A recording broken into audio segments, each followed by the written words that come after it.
dados apresentados recentemente pelo IBGE sobre a retração do PIB brasileiro no segundo trimestre de 2020, né, que é a segunda maior queda em toda a série histórica desde 1996, né, uma queda de 9,7% de PIB, de queda, né, mostra que a pandemia ela não foi e não é apenas uma gripezinha. E os seus impactos sobre a atividade econômica, o isolamento social, mesmo que não tenha sido de forma efetiva aqui no país, né, como deveria ser, preservando mais vidas, gerou um forte impacto sobre a atividade econômica. Né? E esse forte impacto é observado não só na indústria, que teve uma queda de 12,3%, o segmento de serviços também teve uma forte queda de 9,7%,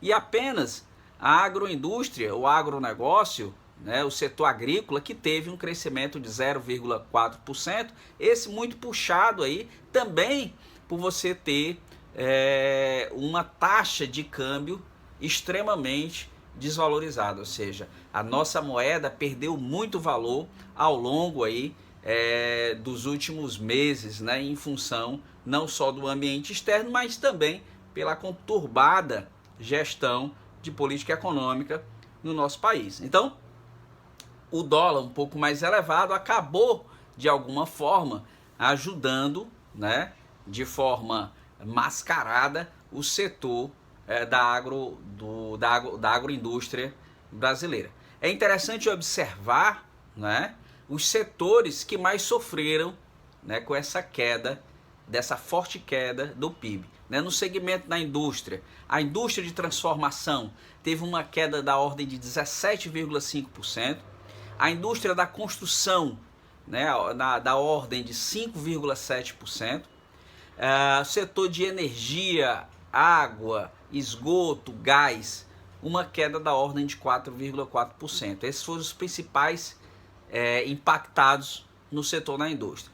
Já no segmento dos serviços, né, aí você tem uma forte queda da ordem de 19,8% dos serviços prestados às famílias, e isso também está muito relacionado com a informalidade, o que significa dizer que você teve uma perca significativa de postos de trabalho nessa prestação de serviços às famílias, como salão de beleza, como atendimento a idosos, atendimento domiciliar, prestação de serviço domiciliar, e isso tem um impacto muito grande, né, na nossa economia. Por isso que uma parte significativa das pessoas que hoje recebem o auxílio emergencial estão concentradas exatamente nesse setor de atividade. Bom, além disso, a parte de transporte e correios também teve uma queda muito significativa, da ordem de 19,3%, e o comércio como um todo, né, teve uma forte retração também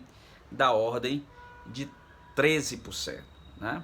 Se a gente observar não só o consumo das famílias, como também o consumo do governo, né, você também teve uma forte retração desses segmentos, ou seja, o consumo das famílias aí caindo da ordem de 12,5%, isso em função do crescimento significativo da taxa de desemprego e da redução média de salário que vem ocorrendo. Como você também não tem um reajuste anual de forma significativa do salário mínimo, apenas a reposição da inflação, você acaba tendo uma retração muito grande sobre a capacidade de compra dos indivíduos.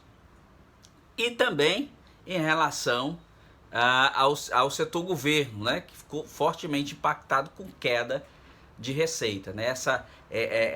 O consumo do governo caindo aí da ordem de 8,8%.